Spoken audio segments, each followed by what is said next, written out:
परिचय। राज, आज मैं तुम्हें अपना घर अपने लैपटॉप की स्क्रीन पर दिखाऊंगा। सच? मैं देखना चाहूंगा। मैं अपने घर का पता दे रहा हूं। अब मैं मानचित्र को तब तक बड़ा करूंगा जब तक कि मेरा घर नहीं दिखाई देगा। देखो, अब मेरा घर दिख रहा है। बहुत अच्छे, यह अच्छी तरह से कार्य करता है। लेकिन मैं तुमसे पूछना चाहता हूं कि यह कैसे कार्य करता है। अपने घर से पूरी दुनिया में किसी भी जगह को देख पाना कैसे संभव है? यह विज्ञान और प्रौद्योगिकी के विकास के कारण ही संभव हो पाया है। यह उपग्रह संचार के सिद्धांत पर कार्य करता है।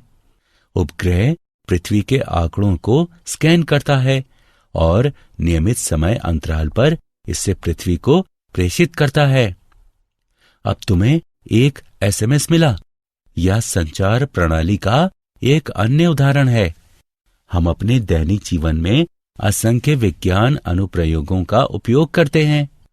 मुझे मेरा उत्तर मिल गया और मैं विज्ञान के बारे में और अधिक जानना चाहता हूं। ठीक है, आज हम विज्ञान और भौतिक दुनिया के विषय में और अध्ययन करेंगे। उद्देश्य। इस पाठ के अंत में आप निम्न करने में सक्षम हो जाएंगे: विज्ञान और भौतिकी को परिभाषित करने में, भौतिकी के क्षेत्र और उत्साह को जानने में, भौतिकी की प्रौद्योगिकी को समझने में, भौतिकी के समाज के बारे में जानने में, प्रकृति में मूलभूत बलों का विश्लेषण करने में, भौतिक नियमों की प्रकृति के बारे में जानने में। विज्ञान।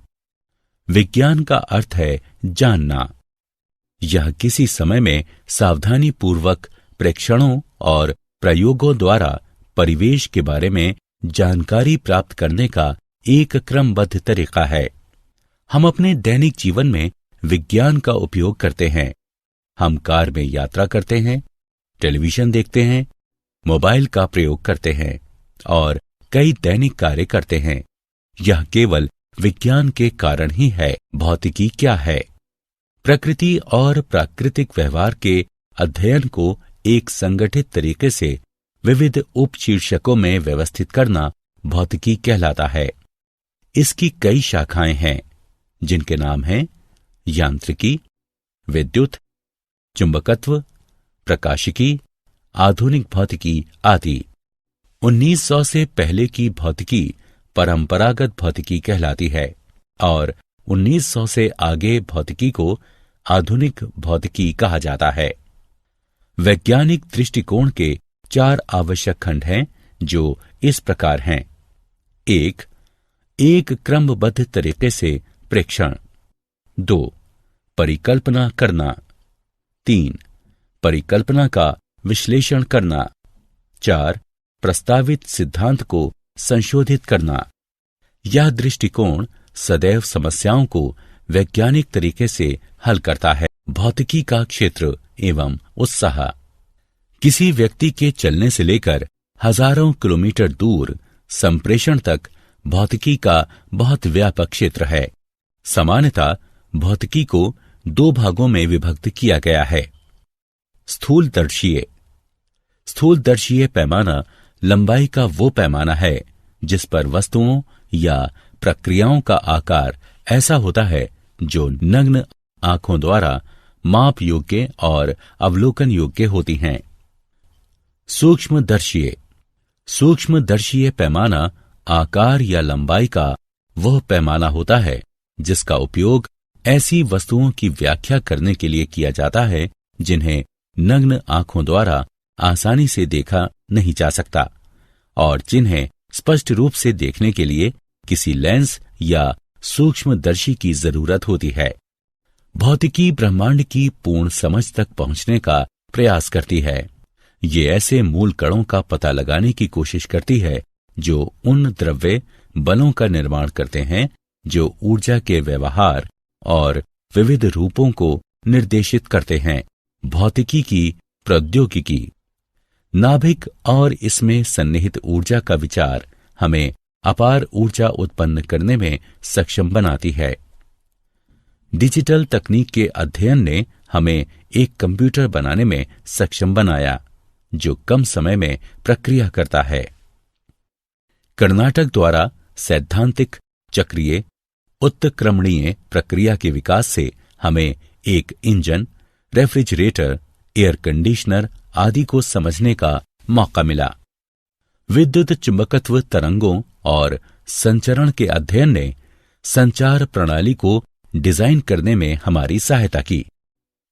उपग्रहों के प्रक्षेपण से हम संपदा के बारे में जानने के लिए पृथ्वी की परतों को समझने में समर्थ हुए और संचार सुविधाओं को उन्नत करने के अतिरिक्त अपने सौर परिवार से आगे जाने में सफल हुए।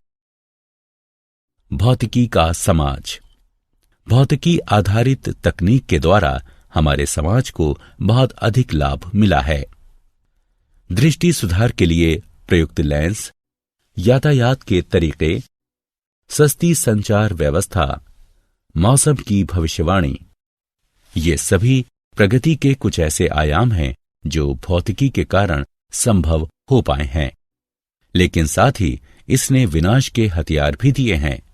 मिसाइल, परमाणु बम, हाइड्रोजन बम सेकंड के एक भाग में ही अकल्पनीय विनाश कर सकते हैं। प्रकृति में मूलभूत बल। 4 मूलभूत बल हैं जिनके नाम इस प्रकार हैं: गुरुत्वीय बल, विद्युत चुंबकीय बल, शक्तिशाली नाभिकीय बल, दुर्बल नाभिकीय बल। गुरुत्वीय बल ब्रह्मांड में किन्हीं भी 2 वस्तुओं के बीच पाया जाता है। न्यूटन के अनुसार परस्पर आकर्षण बल द्रव्यमानों के गुणनफल के अनुक्रमानुपाती होता है और बीच की दूरी के वर्ग व्युत्क्रमानुपाती होता है। यह स्थूलदर्शी स्तर पर अहम भूमिका निभाता है और सभी बलों में सबसे दुर्बल होता है। विद्युत चुंबकीय बल आवेशों के एक युग्म के मध्य होता है। विद्युत और चुंबकीय बल अलग अलग नहीं होते। तुलना के लिए हम कह सकते हैं कि प्रोटॉनों के एक युग्म के मध्य विद्युत बल उसी दूरी पर उनके बीच गुरुत्वीय बल से 10⁻36 गुना होता है। शक्तिशाली नाभिकीय बल प्रोटॉनों और न्यूट्रॉनों को नाभिक में बांधे रखते हैं। यह सबसे शक्तिशाली बल होता है और प्रकृति में विद्युत चुंबकीय बल से 100 गुना होता है। दुर्बल नाभिकीय बल कुछ अन्योन्य क्रियाओं जैसे बीटा क्षय में पाए जाते हैं और यह 10⁻⁻15 मीटर की कोटि तक की दूरियों में पाया जाता है। भौतिक नियमों की प्रकृति। विभिन्न बलों शासित किसी भी भौतिक व्यवहार में कुछ राशियां समय के साथ बदल सकती हैं, जबकि कुछ भौतिक राशियां समय के साथ नियत रहती हैं। ये राशियां प्रकृति की संदक्षी राशियां हैं। द्रव्यमान, आवेश, संवेग, ऊर्जा चक्र और दूसरी क्वांटम संख्याएं ब्रह्मांड में होने वाली घटनाओं को शासित करती हैं। ऊर्जा संरक्षण का नियम विविध रूपों में पाया जाता है। उदाहरण के लिए आइंस्टीन की द्रव्यमान ऊर्जा तुल्यता की अवधारणा और बंधन ऊर्जा के लिए उत्तरदायी द्रव्यमान क्षति ये पुष्टि करती है कि द्रव्यमान ऊर्जा का एक अन्य रूप है और संरक्षित रहता है। क्या आप जानते हैं 1984 में लॉर्ड केल्विन ने पूर्वानुमान लगाया कि रेडियो का कोई भविष्य नहीं है। उन्होंने यह पूर्वानुमान भी किया कि वायु से भारी उड़ने वाली मशीनें असंभव हैं। ऑप्टिकल फाइबर का आविष्कार 1966 में 2 ब्रिटिश वैज्ञानिकों चार्ल्स काउ और जॉर्ज द्वारा किया गया, जो ब्रिटिश कंपनी स्टैंडर्ड टेलीकम्युनिकेशन के लिए कार्य करते थे। पर्दे पर किसी प्रतिबिंब का सबसे पहला प्रक्षेपण जर्मन पादरी ने किया था। 1646 में एथेनेसियस किर्चर ने हाथ से चित्रित प्रतिबिंबों को एक सफेद पर्दे पर एक मोमबत्ती या तेल की लैंप से प्रक्षेपित किया था। 1876 में अलेक्जेंडर ग्राहम बेल द्वारा टेलीफोन के लिए अपना पेटेंट पंजीकृत कराने से 1 घंटे पहले एलिशा ग्रे ने अपना डिजाइन पेटेंट करा लिया था। मुकदमे के वर्षों बाद पेटेंट बेल को मिला। सारांश। आइए हमने जो भी सीखा है उसे संक्षेप में दोहराएं। किसी समय में सावधानी पूर्वक प्रेक्षणों और प्रयोगों द्वारा परिवेश के बारे में जानकारी प्राप्त करने का एक क्रमबद्ध तरीका ही विज्ञान है। प्रकृति और प्राकृतिक व्यवहार के अध्ययन को एक संगठित तरीके से विविध उपशीर्षकों में व्यवस्थित करना भौतिकी कहलाता है। स्थूलदर्शीय पैमाना लंबाई का वह पैमाना है जिस पर वस्तुओं या प्रक्रियाओं का आकार ऐसा होता है जो नग्न आंखों द्वारा माप योग्य और अवलोकन योग्य होती हैं। सूक्ष्मदर्शीय पैमाना आकार या लंबाई का वह पैमाना होता है जिसका उपयोग ऐसी वस्तुओं की व्याख्या करने के लिए किया जाता है जिन्हें नग्न आंखों द्वारा आसानी से देखा नहीं जा सकता और जिन्हें स्पष्ट रूप से देखने के लिए किसी लेंस या सूक्ष्मदर्शी की जरूरत होती है। गुरुत्वीय बल ब्रह्मांड में किन्हीं भी दो वस्तुओं के बीच पाया जाता है। विद्युत चुंबकीय बल आवेशों के एक युग्म के मध्य होता है। शक्तिशाली नाभिकीय बल प्रोटॉनों और न्यूट्रॉनों को नाभिक में बांधे रखते हैं। दुर्बल नाभिकीय बल कुछ अन्योन्य क्रियाओं जैसे बीटा क्षय में पाए जाते हैं। कुछ भौतिक राशियां समय के साथ नियत रहती हैं। ये राशियां प्रकृति की संदक्षी राशियां हैं।